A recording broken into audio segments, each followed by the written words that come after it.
The Now San Diego starts with breaking news. A Mission Valley bank robbed by a man in a hard hat and a surgical mask. Good afternoon. I'm Steve Atkinson in for Kimberly Hunt. Our photojournalist Jenny Creighton is in the 10 News breaking news tracker. She's been checking it out for about the last 30 minutes. So Jenny, what have you learned so far? Steve, you're right. The getup he was wearing, the hard hat and the surgical mask might have given him away, but he's still out there somewhere. The San Diego Police Department, the FBI are both here investigating the San Diego County Credit Union bank, robbery, which happened just a little while ago. And it's really an inconvenience to all these customers. All they want to do is get in and do their banking. They can still go to the ATM, but they just can't go into the bank. Now, the bank is supposed to close at 6 o'clock, so hopefully they'll open before the 4th of July holiday. Steve, I'm going to pan over here real quick and show you. This is a center that has an IKEA, a Lowe's, a Costco. You can hardly find a parking place in this place. They're saying that he may have ridden away on a yellow bike. Now, the description, the man is a black man with a construction helmet, a surgical mask, blue jeans, a dark shirt, possibly riding that yellow bike. Now, if you saw anything, you might want to call the San Diego Police Department, tell them what you saw, and we're gathering more information about this daring daytime robbery, and I'll send it back to you in the studio. That's a busy area despite having that bank robbery, so that only makes things worse. Plus, it's also upon the 4th of July. Speaking of that, the countdown is on to the 4th of July, but the holiday is already in full force at our San Diego County beaches. Huge crowds are already parking in their towels in the sand, and with the heat wave on the way, those crowds are expected to get even bigger. Our 10 News reporter Allison Ash is live at Oceanside, where things are hopping. Allison. The beach here has been packed all day. Just take a look. Still some pretty heavy crowds right now. Lifeguards are expecting things to get even busier through the weekend as those 100-degree temperatures begin to hit inland. Now, the surf is also expected to grow, and here in Oceanside, it's already starting to pick up. Rip currents are always a problem here. That's why lifeguards are at full staff, keeping an eye out for problems. Here in Oceanside, they've had a busy day pulling swimmers out of some tough situations. Nothing, though, that these lifeguards couldn't handle. It used to be that fireworks were actually launched from Oceanside's pier so you could see them from the beach. But tonight, the show has been moved inland, and it will be a big one. I hope to dazzle them by filling up the sky with a whole bunch of new stuff that maybe they haven't seen. I want them to enjoy themselves. Be responsible, obviously, make sure they respect the area that we're in, and just enjoy.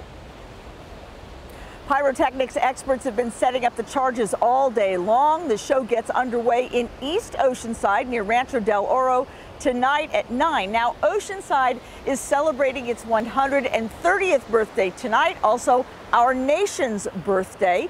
So if you are coming to Oceanside for the fireworks, or if you're planning on coming here to the beach anytime this weekend, it's suggested that you come early, plan ahead, because traffic is heavy and parking is a little bit of a problem out here.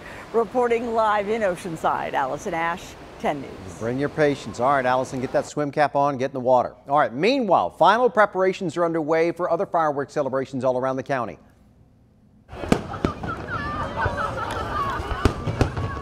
Thousands will be heading to the county's biggest fireworks show, the Big Bay Boom. But if you don't want to get caught up in that crowd, there are several other shows scheduled all around San Diego. On our website, we have created this map of all the shows.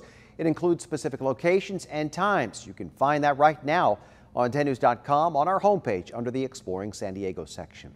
Angelica Campos is here with a look at the beach hazard statements and the firework forecast as well. Yeah, you saw Allison Ash out there in Oceanside, a lot of flags at the beach, and many of them telling you, one, hazardous conditions, rip currents, and if you see a red one, that usually says very dangerous conditions for swimming. So always a good idea to go in when there's a lifeguard. Why do we have so many flags, and why is there even a concern? Well, there's a hurricane very close by. Its name is Fabio. Hurricane Fabio, now a Category 2 hurricane just outside of the Baja Peninsula, and it will continue moving away, but it's close enough that it will be sending a southerly swell, and that's going to make make it just more dangerous for anyone swimming. And of course, with this weather heating up, it's a perfect time to go, but you have to be careful. Strong rip currents will be the main concern. We're going to see waves between 6 and 8 feet, and this high surf advisory will stay in effect through Friday. So for tomorrow, Thursday, and anyone who's extending the weekend into Friday, we're expecting the surf to be a concern. Water temperature is enticing, 69 to 73 degrees right now. And of course, that water heating up and the temperatures doing the same is just drawing everyone to the coastline. Temperature wise, the hottest will be Friday and Saturday. I'll break down what to expect temperature wise and also what it's going to be like around 9 o'clock for the fireworks in Oceanside. All right. Thanks a lot, Angelica. And the holiday traffic is already causing a lot of problems on our roadways, too. One person was sent to the hospital. This after a crash with 2 cars and a truck. This was near University City. It happened just before noon on the 52, just before the 5 freeway. One of the cars rolled and landed upside down. One person suffered a serious head injury. He was taken to Scripps Memorial Hospital. The wreck caused a SIG alert, a major delay, and this is a tough day anyway because of all the holiday traffic, and that was backing things up as far as the 805. Everything is back to normal holiday traffic right now, we're told. A local ICE agent is now facing charges accused of pulling a gun during a road rage incident. William Brickett pleaded not guilty today to misdemeanor charges of battery and child endangerment. Police say that Brickett and his alleged victim, Ray Drayton, threatened each other while driving in Otay Mesa. They both got out of their cars and started fighting. At one point, Brickett took out his gun and pointed it at Drayton. Brickett was arrested when police arrived. He now faces a year in jail if he's convicted. And coming up at 5, we're speaking with the alleged victim about today's ruling. American flags are flying at half-staff across the country today. They're honoring the men and women killed in last week's newspaper attack in Annapolis, Maryland. But that decision, it didn't come without controversy. The Now's Corey Rangel with today's update and new information about a threat from the alleged killer. The alleged gunman who shot and killed 5 people at a Maryland newspaper sent 3 threatening letters announcing his plans, according to police. One of the letters ended by the shooter promising to go to the newspaper's office with the objective of killing every person present. Very chilling, particularly when you read the last line of what his intentions were once he finished that letter. You know, this is just a tragedy that has no end to it. It just keeps going every day. And of course, who knows that there aren't any other booby traps out there waiting for us. So yeah, I'm very concerned still. The letters sent on the day of the shooting are signed by Jared W. Ramos, who has been charged with 5 counts of first-degree murder.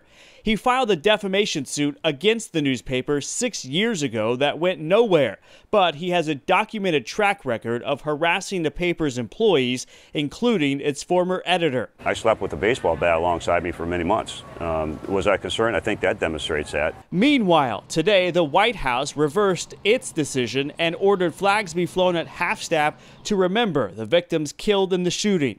The White House blamed a miscommunication for initially denying the request to lower the flags. As soon as the president directly heard about the request made by the mayor, he asked that we reach out and verify that the mayor had made the request. And when we did, the president asked that the flags be lowered immediately. For the Now, I'm Corey Rangel. Let's turn to the Now news feed. It is going to be a scorcher for much of America on the 4th of July. Nearly 60 million people under a heat advisory or warning today. We do know at least one person has died because of the recent hot weather. Well, take a look at this mall's facade just collapsing in New Jersey today. Trapped at least 6 people inside. We can tell you nobody was injured and everyone was able to get out okay. Well, colleges, they may not have to consider race when looking at who gets in anymore. The White House revoking guidelines that encourage schools to consider race to promote diversity. Well, let's head back to our lineup here, and you're probably stocking up on supplies for the 4th. Sunscreen, obviously an important one. So when we come back, a look at a new study talks about lead in certain sunscreens and one of the biggest marketing tricks that we seem to fall for. You're watching The Now.